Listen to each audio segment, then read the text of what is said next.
Hello दोस्तों, I welcome you all for the economics classes for UPSC and MPSC. हम जैसा कि हमने बात की थी कि हम इकोनॉमिक्स की पूरी सीरीज़ पूरा कंप्लीट थोरो इकोनॉमिक्स को कवर करने वाले हैं। आज उस सीरीज़ का पहला लेक्चर है। We are going to cover what is economics basics आज पढ़ेंगे और फिर धीरे धीरे लेवल बढ़ाते जाएंगे and you will cover the complete economics. To the point बातें रहेंगी, जो इम्पॉर्टेंट बातें हैं वही हमको समझनी है, हमें एग्ज़ाम क्रैक करनी है, हमें कोई पीएचडी हासिल नहीं करनी इकोनॉमिक्स में। तो इकोनॉमिक्स जो पढ़ रहे हैं, पर्टिकुलरली इकोनॉमिक्स स्ट्रीम के भी जो भी बैचलर्स ऑफ इकोनॉमिक्स जो भी आप पढ़ रहे हैं, ये उनके लिए लेक्चर नहीं है, ये उनके लिए है जो एग्ज़ाम प्रिपेयर करके क्रैक करना चाह रहे हैं, एग्ज़ाम के लिए प्रिपेयर करके एग्ज़ाम क्रैक करना चाह रहे हैं UPSC and MPSC. So without wasting any time शुरू करते हैं। लेकिन शुरू करने के पहले मार्कर लापता है ना, मार्कर लापता है, मार्कर नहीं है, तो ये एक बड़ी प्रॉब्लम हो गई। चलो कोई बात नहीं, लेट अस स्टार्ट। ओके, सबसे पहले इकोनॉमिक्स एक ऐसी फील्ड है जिसको सालों साल सदियों से ये चेंज होती आ रही है। कुछ करोड़ों साल पहले, कुछ सैकड़ों साल पहले ये अलग थी, फिर ये चेंज होते होते आई है। इसका देखने का नज़रिया भी चेंज होते होते आ रहा है। जैसे जैसे डेवलपमेंट स्टेजेस होती है पर्टिकुलर एक किसी कंट्री की, तो अलग अलग तरीके से इसका इम्प्लीमेंटेशन होता है, इसकी तरफ अलग तरीके से देखा जाता है। जैसे 19th सेंचुरी के पहले तक इसको अलग तरीके से देखा जाता था, इसको एक पॉलिटिकल सब्जेक्ट के रूप में देखा जाता था, एक पॉलिटिकल इकोनॉमी की तरह। लेकिन जैसे ही 19th सेंचुरी में हमने कदम रखा, उसके बाद इसको एक साइंस के रूप में देखा जाने लगा, इसको फिर इकोनॉमिक साइंस बोला जाने लगा या इकोनॉमिक्स बोला जाने लगा। तो ये बेसिकली इसका ओरिजिन जो हुआ है वो ओइकोनॉमिया ये शब्द से हुआ है, जो कि एक होम को मैनेज करना जिसको बोलते हैं, उस टर्म से ये आया हुआ है, that is called as economics. ठीक है, economics is a branch to study the economy, it is not economy. देश किसी देश की होती है इकोनॉमी, और उस इकोनॉमी को स्टडी करना, इस प्रोसेस को बोलते हैं इकोनॉमिक्स। सो इकोनॉमिक्स और इकोनॉमी दोनों में फ़र्क है। इकोनॉमी किसी कंट्री की होती है जो हो रही है, इकोनॉमिक्स ये स्टडी होती है उस इकोनॉमी की। फिर दो टाइप की इकोनॉमी हमको फेस करनी है या समझनी है। एक होता है माइक्रो लेवल की, एक होता है मैक्रो लेवल की। एक माइक्रो लेवल की, एक मैक्रो लेवल की। Micro and macro, what is the meaning of it? तो माइक्रो लेवल मतलब एक छोटा लेवल जिसके अंदर दो एंटिटीज एक दूसरे से इंटरेक्ट कर रही है। जैसे फॉर एग्जाम्पल, मेरे घर के पास एक सब्जी वाला आया, उस सब्जी वाले के पास मैं गया, उसको मैंने पूछा भैया आलू कैसे दिया? उसने बोला सर 20 रुपये किलो। मैंने उसको 20 रुपये दिया और 1 किलो आलू लेके मैं आ गया। तो यहाँ एक इंटरेक्शन हुआ है, यहाँ पे भी एक इकोनॉमिक एक्टिविटी हुई है, जिसके अंदर एक बंदे की तरफ से मैंने आलू खरीदे हैं और उसके बदले में उसको मैंने कुछ पैसे दिए हैं। ये जो इकोनॉमिक एक्टिविटी है ये सिर्फ दो लोगों के बीच में हुई है, एक बहुत छोटे लेवल पे है। So it is called as micro economic. ये माइक्रो इकोनॉमी है, बहुत छोटे लेवल पे है, दो लोगों के बीच की है। वही अगर मैक्रो इकोनॉमी की बात करेंगे तो एक बहुत बड़ा देश, एक बहुत बड़ा राज्य, एक बहुत बड़ी सिटी, इसके अंदर जो भी इकोनॉमिक एक्टिविटीज़ होती है उन सब का मिला के जो रिजल्ट आएगा, तो तब उसको हम बोलेंगे मैक्रो इकोनॉमी। तो मैक्रो भी होती है, माइक्रो भी होती है, मैक्रो माइक्रो ये दोनों भी हमको पढ़नी है। जैसे जैसे हमारी रिक्वायरमेंट आएंगे हम उसको पढ़ना चालू रखेंगे। That's the thing, micro and micro economy.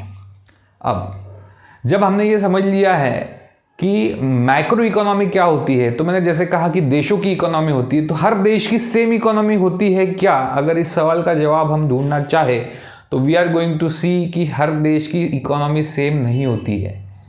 हर देश की इकोनॉमी सेम नहीं होती है। What does that mean? हर एक देश ने इकोनॉमी अपने तरीके से इंप्लीमेंट की होती है। कोई देश चाहता है कि जो सरकार बोले लोगों ने वो करना चाहिए, इकोनॉमिक एक्टिविटीज़।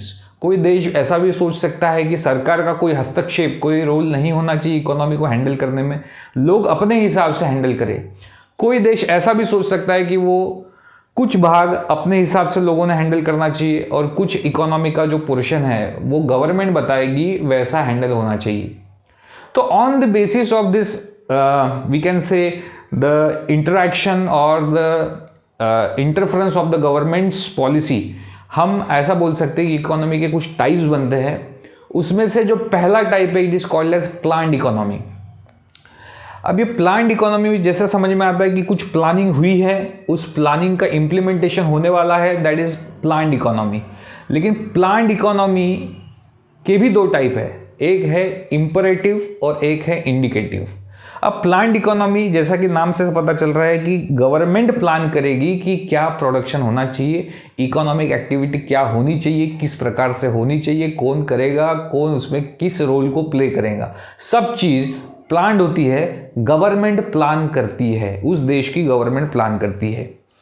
तो सबसे बढ़िया अगर प्लान्ड इकोनॉमी के एग्जाम्पल देखना चाहेंगे तो आपको मैं सिंपली बताऊंगा कि चाइना की इकोनॉमी प्लान्ड इकोनॉमी है, ठीक है, एंड दैट टू वो बिल्कुल इम्परेटिव है। अब इम्परेटिव क्या है और इंडिकेटिव क्या है इसको थोड़ा सा देर बाद समझेंगे, पहले तो ये समझ लीजिए कि इट्स अ प्लान्ड इकोनॉमी। जैसे हमने बोला चाइना की इकोनॉमी प्लान्ड इकोनॉमी है, उस देश में क्या प्रोडक्शन होगा, किस प्रकार से वो सेल होगा, वो सेल करने में भी गवर्नमेंट की मदद होती है, सब्सिडीज भी भरपूर होती है, दूसरे देशों में डंप किया जाता है, उसमें भी सरकार प्ले करती है रोल। तो मतलब एक्सपोर्ट में भी सरकार का रोल है, उसमें बहुत ज़्यादा प्रमाण में बहुत बार सब्सिडीज दी जाती है ताकि कम से कम रेट में माल दूसरे देश में जा सके और दूसरे देश का प्रोडक्शन बंद हो जाए, इस टाइप की कुछ है ना। मैं चाइना पे ज़्यादा दोष नहीं डालूंगा, लेकिन चाइना का बिहेवियर ऑलमोस्ट सबको पता है कि किस प्रकार से वो बिहेव करता है, किस प्रकार से वो प्लान करता है। तो उनकी इकोनॉमी एकदम प्लान्ड इकोनॉमी है। अब प्लान्ड इकोनॉमी के भी दो टाइप है, एक है इंडिकेटिव और एक है इम्परेटिव।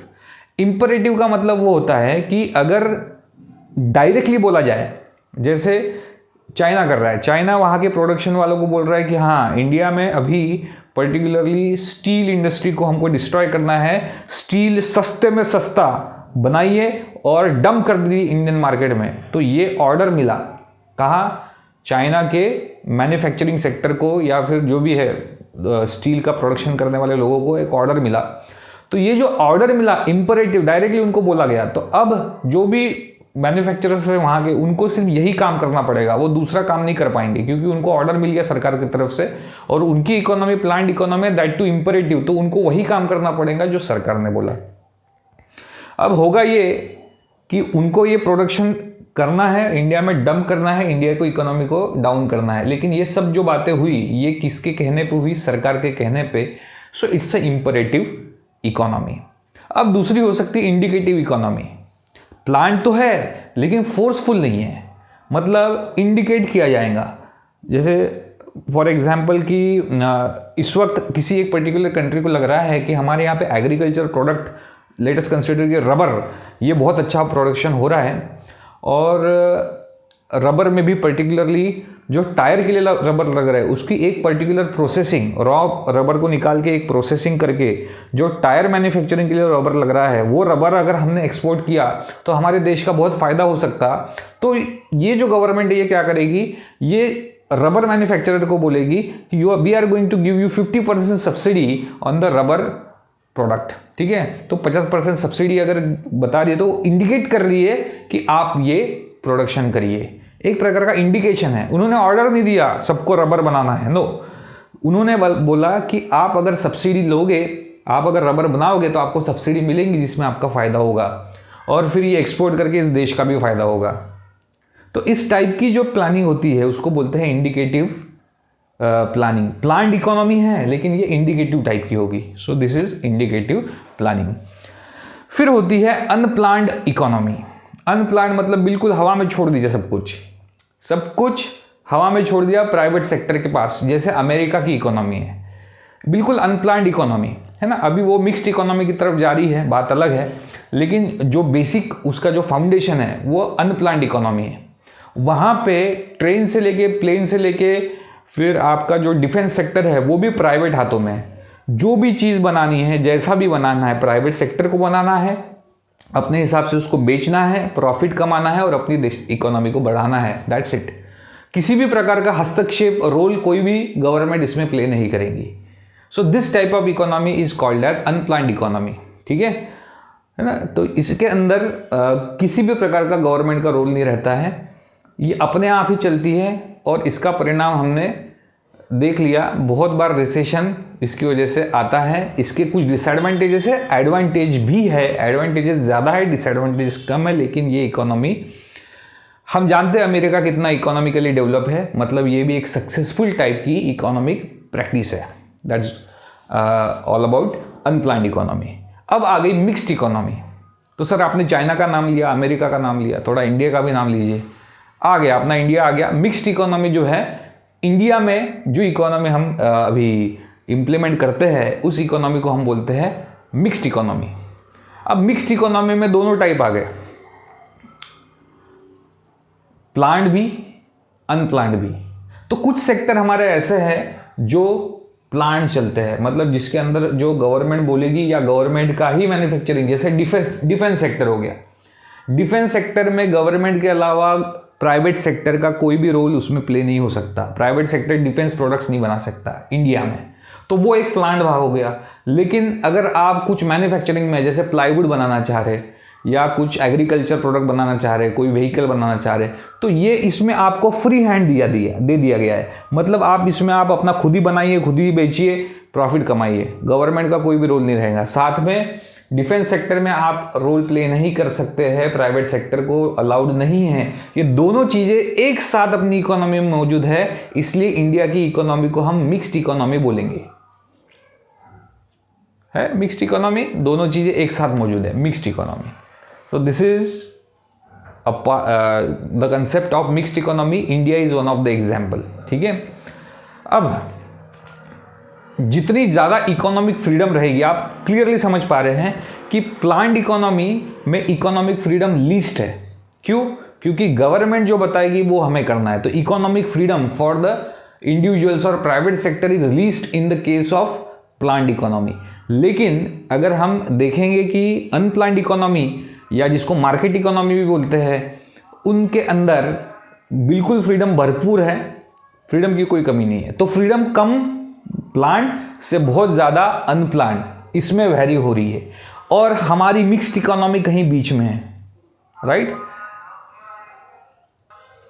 तो मिक्स्ड इकोनॉमी जैसे मैं कह रहा था कि ये बीच में है, प्लान्ड इकोनॉमी जो बहुत रिस्ट्रिक्टेड है, अनप्लान्ड इकोनॉमी जो बहुत ही फ्री है, इनके बीच में कहीं तो मिक्स्ड इकोनॉमी मौजूद है, कहीं बीच में स्टैंड करती है।